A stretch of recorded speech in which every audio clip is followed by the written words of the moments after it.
Hello everyone, welcome to Shubham Bhagat YouTube channel. मैं हूं शुभम और इस वीडियो में हम लोग बात करने वाले हैं यूपीएससी ईपीएफओ एग्ज़ाम के बारे में। यूपीएससी ईपीएफओ एग्ज़ाम जो है 5 तारीख को कंडक्ट किया गया था एंड उस टाइम पे मैं वीडियो बनाया था आप सभी के लिए कि सही टॉपिक में मैंने वीडियोस बनाया था, ठीक है।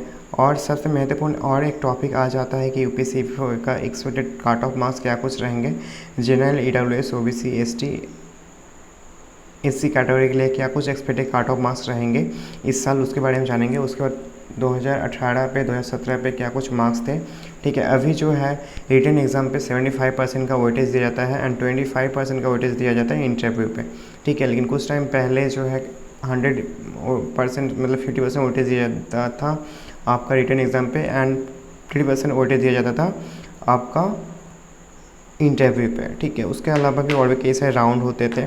तो हम लोग इस वीडियो में सबसे बेसिकली जान लेते हैं यहाँ पे 2021 के लिए एक्सपेक्टेड कट ऑफ मार्क्स क्या कुछ हो सकता है। मैं जो कुछ भी कट ऑफ मार्क्स आपको बताऊंगा उसमें प्लस माइनस 5 to 10 हो सकता है, मतलब मान सकते हैं। मैं आपको बता देता हूँ, अगर कट ऑफ मार्क्स 160 मैंने बोला तो 5 to 10 मार्क्स लेस हो सकता है, मतलब 150 के आसपास हो सकता है या 155 के आसपास। या अगर मैंने बोला कि 160 से प्लस माइनस आपका 5 to 10, तो उसमें 165 से लेकर 170 के बीच में हो सकता है, ठीक है। एग्ज़ाम पे डिपेंड करता है कि कौन सा एग्ज़ाम में कितना स्टूडेंट्स ने अपेयर किया है, मतलब हर एक एग्ज़ाम्स के लिए ये होता है कितना स्टूडेंट्स ने अपेयर किया, क्वेश्चंस का डिफ़िकल्टी लेवल कितना था, ठीक है। इस केस पे सबसे ज़्यादा जो है देखे जाते हैं कि क्या कुछ कट ऑफ मार्क्स रहेंगे। इसके बाद फिर इंटरव्यू होगा, इंटरव्यू के बाद फाइनल सिलेक्शन होगा, ठीक है ना। तो सबसे पहले हम लोग जान लेते हैं कि इस साल का एक्सपेक्टेड कट ऑफ मार्क्स क्या कुछ रह सकता है। यहाँ पे मैंने बता दिया कि क्या कुछ क्वेश्चंस रहता है। यहाँ पे टोटल जो है 120 क्वेश्चंस रहते हैं, 300 मार्क्स रहते हैं, 2.5 मार्क्स रहते हैं, मतलब 2.5 मार्क्स रहते हैं हर एक राइट आंसर पे एंड ड्यूरेशन रहता है 2 घंटे का।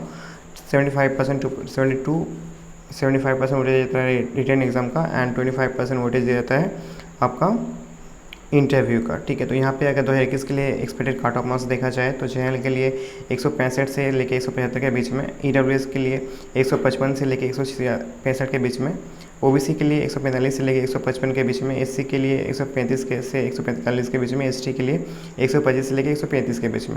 यूपीएससी एग्ज़ाम का प्रीवियस ईयर्स कट ऑफ अगर देखा जाए उससे पहले फिर से एक दोबारा देता हूँ, मतलब जनरल के लिए है 165 से लेके 175 के बीच में, 165 to 175। ईडब्ल्यूएस के लिए रहेगा 155 से लेके 165, 155 to 165। मैं बताना चाहूँगा फिर से कि इसमें प्लस माइनस जो है 5 to 10 मार्क्स हो सकता है। उसका ईडब्ल्यूएस के लिए मैंने बता दिया कि 155 से लेकर 165 के बीच में, ओबीसी के लिए 145 से लेकर मतलब 145 to 155, एससी के लिए 135 to 145, एसटी के लिए 125 to 135, ठीक है ना। और अगर 2018 का देखा कट ऑफ मार्क्स देखा जाए तो 2018 कट ऑफ के मार्क्स के बारे में हम लोग जान जाते हैं। उस टाइम पे भी टोटल मार्क्स रिटर्न पे जो 300 मार्क्स रहते थे, इंटरव्यू पे 100 मार्क्स रहते थे। चैनल के लिए 160 अगर ले आते थे आप 300 में से तो आपके लिए एलिजिबल रहते हैं। इंटरव्यू में 50 मार्क्स ले आते हैं। टोटल फाइनल सिलेक्शन उस टाइम चैनल पे गया था 237.50 टू 137.50। ओबीसी में अगर देखा जाए तो 142 यहाँ पर कट ऑफ गया था, ठीक है, मतलब रिटर्न पे एंड 45 गया था आपका इंटरव्यू पे।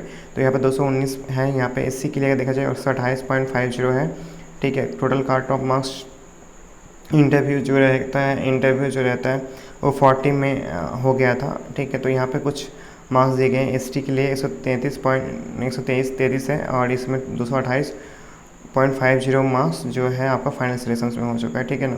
तो यहाँ पे below highest marks obtain bye candidate defined category UPSC for exam 2018 exams.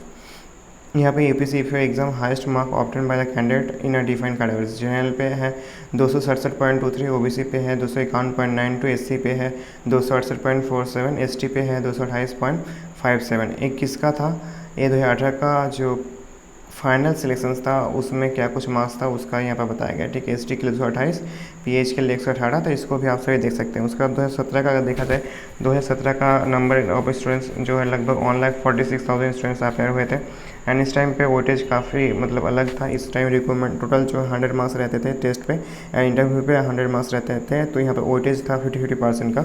यहाँ पे अगर चैनल पे अगर आप 49.5 ले आते थे, मतलब कि आप रिकमेंड टेस्ट पे, ठीक है, तब मार्क्स भी कम था और इंटरव्यू पे 100 मार्क्स में 50 ले आते थे चैनल पे, तो आपके लिए हो जाता था, मतलब 2017 तक। ओबीसी में 44.50 मतलब 5 मार्क्स कम एंड यहाँ पे टोटल मार्क्स जो है आपका इंटरव्यू पर 45 है एंड 130 के आसपास अपने नंबर लिए आते थे तो हो जाता था। एससी के लिए 42.50 और यहाँ पे टोटल मार्क्स इंटरव्यू के लिए जो है 45, यहाँ पे 103.78, ठीक है। उसके बाद एससी के लिए 42.50, 40 है इंटरव्यू पे। एसटी के लिए है 43.50, ए आपका रिटर्न पे, और 40 है इंटरव्यू पे। तो उसके बाद 103 है यहाँ पे पीएच के लिए, और भी कम मार्क्स हैं, तो इसको आप सभी देख लीजिएगा।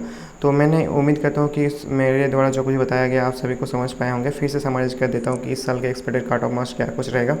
इस साल का एक्सपेक्टेड कट ऑफ मार्क्स के बारे में फिर से बता देता हूँ। जो भी मार्क्स मैंने बताया इसमें ±5 to 10 हो सकता है। ओजेएल के लिए 165 से लेकर 175, ईडब्ल्यूएस के लिए 155 से लेकर 165, ओबीसी के लिए 145 से लेकर 155, एससी के लिए 135 से लेकर 145, एसटी के लिए 125 से लेकर 135, ठीक है। तो ऐसा कुछ कट ऑफ मार्क्स हो सकता है आप सभी के लिए। उम्मीद करता हूँ वीडियो अच्छा लगा होगा। अगर वीडियो अच्छा लगा तो प्लीज़ लाइक कर दीजिएगा। मॉक टेस्ट वगैरह प्रिपेयर करना चाहते हैं तो आप टेक्स्ट बुक ऐप डाउनलोड कर सकते हैं, आपको काफ़ी अच्छे मॉक टेस्ट वहाँ पे मिल जाएंगे। तो इस वीडियो में इतना ही, फिर से मिलते हैं नए वीडियो में। Thank you everyone watching for this. Have a great day. Thank you.